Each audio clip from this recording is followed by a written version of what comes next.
Deleted session, September 20, 1975.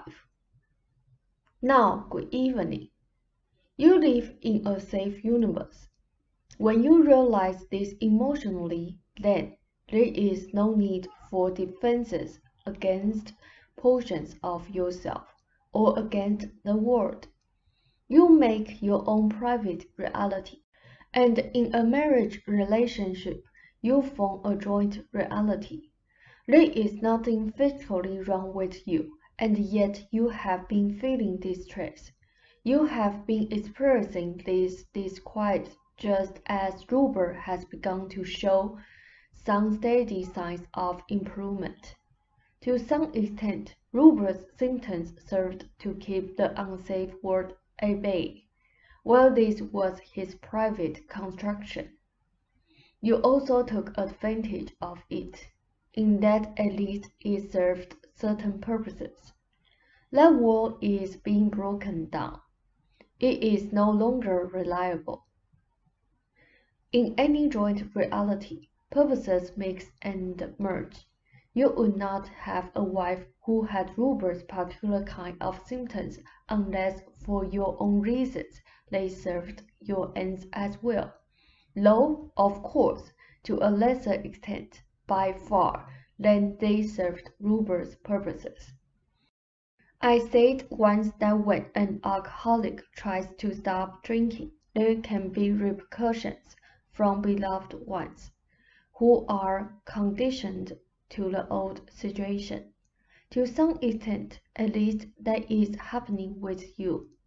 Robert's symptoms, dismaying, nevertheless provided a certain kind of steady, reliable framework. That framework is breaking down. You are reacting to the change. Give us a moment. It is significant, for example, that you stop your joint pendulum suggestions at such times, for it means you feel the need of a breathing spell, so to speak, to assimilate the changes of behavior. You are each rather surprised at the comparatively fast results. You stop, each of you, and think, actually, how safe is this universe in which we dwell? The money, or the need of it, in your particular situation, becomes merely a symbol for an inner sense that the universe is not safe, and so money becomes a needed security. If Robert becomes so spontaneous, then you must be able to make money from your painting, for he might not spend sufficient time at his work. This may sound silly intellectually. The reason the pendulum suggestions do work is that you are both jointly changing a status quo that you have jointly, though you may protest, previously accepted. When that status quo shows signs of changing, you become disturbed. You stop the suggestions. In your society, money is like a weapon that you need to protect yourself. You cannot equivocate, Rob noted to me forcefully. They said you must completely accept the fact that you do indeed dwell in a safe universe, one in which you are free to develop, say, your painting abilities to the fullest, without fearing that development will dull the weapon that brings you money. You have within your grasp the understanding to clear all these issues, but you have come to a point in your life where you cannot equivocate. You see about you the results of such compromise, and each of you have always been determined to entirely work through the belief systems of your era, while others can tell themselves stories, or be content with rationalizations. Neither of you could take that road. In an important respect, therefore, your own disquiet has been creative, for it was meant to make you question. You are in a position that you may have never really understood. You do not particularly need more money, but it is coming to you, and naturally as rain out of the sky. Now, for once, you should rationally feel free in your painting time to paint, released from all requirements of buying or selling. Yet, perversely now, of all times, you feel as if your painting must bring money. Why? Here you encounter all of the ambiguities that have always been connected in this life with your art. You should be pleased that you have, say, even 3 hours that need not be accounted for in any terms, financial or otherwise, but your own. You still cling, however, to ideas that I tell you now are outmoded, passé and alien to the level of consciousness that is really native to you now. Give us a moment. Creativity exists outside of time, yet your society gives you the idea that so many hours, whatever the number, must result in so many dollars. And you, Rob noted to me, they said, still cling underneath to that concept. You think time is money, and I tell you now that time and money have nothing in common at all, and they have less in common with the nature of creativity. If you thoroughly understood that you dwelled in a safe universe, you would need no such concepts. Both you and Ruber have had a hand up, so to speak. You have believed that so much time spent had to produce so much creative work, or creative product. You even more than Ruber, and that is saying something, have connected creativity and time in a way that is detrimental. That idea has impeded your creativity. Ruber has struggled with that, but so have you. Your painting time, I tell you, listen to me, had basically nothing to do with clock time. It takes a certain amount of time physically to work with a brush.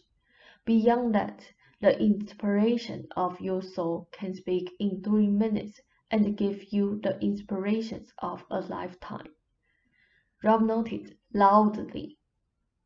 They said, but not while you insist that creative time and physical time coincide. This had to do with Ruber's symptoms, for he felt that he must be at his desk so many hours, whatever the number, and you became so upset with the amount of physical hours that you had to devote to painting that you began to divide up your psyche in terms of time. Each of you built up your own set of defenses because you did not believe that the universe was safe for creativity. Ruber made it so that he could only sit at his desk. And for all your protests, my dear friend, you are crazed. He finally became so physically upset that he is ready to dismiss the symptoms, but he also needed your help, because while the main method was his, your intents were in unison and the same, to protect yourself and your creativity from an unsafe universe. The unsafe quality showed two phases. One, you had to cut out distractions, and two, one of you had to make money with your art, or you would not survive. Between the two of you, you made your decisions. Now, when you make a new contract, so to speak, together, and Ruber began to show physical improvements, aided strongly, my dear friend, by your loving encouragement, he found suddenly that the joint pendulum stations ceased momentarily. You found yourself encountering distress. Your society and its beliefs and your joint acceptance still of some of those beliefs is responsible. Robert proudly shows this book to your neighbors, not because it is an excellent joint creative venture of merit, primarily, but because he can point to a sketch that you have made that makes money and appears in a book.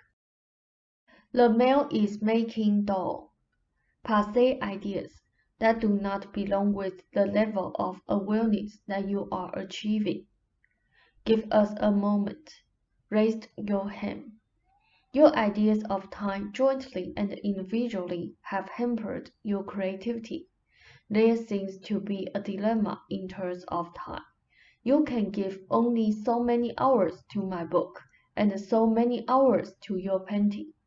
As long as you insist upon identifying creative time with physical time, the dilemma will be real. Your work on the book will be slow, for you will be sure that it must take so much time. Your entire physical hours must then be divided. Your painting must take so much time, and because you still seem to believe that your universe is unsafe, all of your creativity must give you the weapon, money, to protect you against the inequities and uncertainties of fate. In actuality, your creativity escapes all such bounds and definitions. Your notes for the book can come easily, literally in half the time they do now take because of your beliefs. Your painting in physical terms can take half the physical time that it now takes because of your beliefs. You can no longer equivocate either of you. Your creativity seems to have burst the practical elements of time. That is, your painting, Rupert's work, and my books seems to be too much in terms of time only because you have not let your intuitive understanding of creativity grow with your experience. You are between years, so to speak. It is a creative period, far more significant than you realize, and you have set a challenge for yourselves because you know that you can break through the barriers of old beliefs. I will have a session whenever you want. Do you have any questions? Ralph said yes, but that's enough for now. Let me think this over. But how about saying something about Jane's trouble when she goes to the John? They said, give us a moment. There is nothing wrong with the kidneys, but with the suppression of impulse. He has conditioned himself not to feel the impulse, so that when he is aware of it, in your terms, it is too late. This frightens him because consciously he has not been aware. When he is, then of course, the slow motions add to the problem. He put off bodily functions as long as he could, for what he thought of as mental creativity, and all of this is highly related to the ideas of time as I explained them. In this regard, more than others, the body insists upon its rights. End of session. Ross said, very good, thank you.